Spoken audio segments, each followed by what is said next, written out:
Wellington, Reuters. South Korean President Moon Jae-in said on Tuesday, December 4, a visit to Seoul by North Korean leader Kim Jong-un was a possibility, and that such a trip would help to improve Pyongyang's relationship with the United States. Mr. Moon made the comment when asked by reporters during a state visit to New Zealand about the likely timing of a possible trip to Seoul by Mr. Kim, who held summits with Mr. Moon and U.S. President Donald Trump this year. This will be the first time that a North Korean leader will visit South Korea, so, although there is no time frame set for that, still that's very meaningful, Mr. Moon said.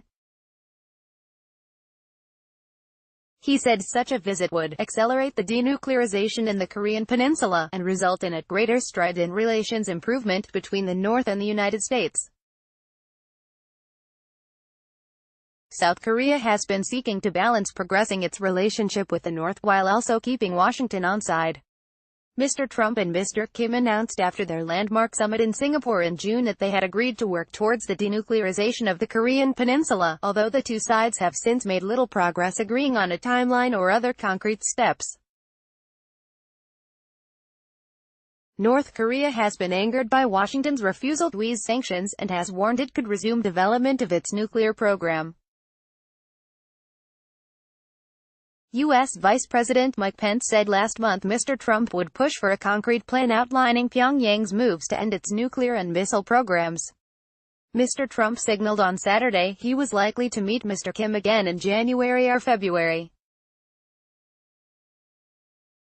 Mr. Moon spoke shortly after a meeting with New Zealand Prime Minister Jacinda Ardern where they discussed how to secure a denuclearized Korean peninsula. New Zealand's stance on nuclear non-proliferation is clear, and it is our hope that 2019 will see further progress towards achieving denuclearization of North Korea in a complete, verifiable and irreversible manner, and an enduring peace on the Korean peninsula, Ms. Ardern said in an emailed statement. New Zealand has been working with the United States to help small Pacific nations audit and strengthen their shipping registers to avoid vessels with ties to North Korea using their flags to skirt sanctions.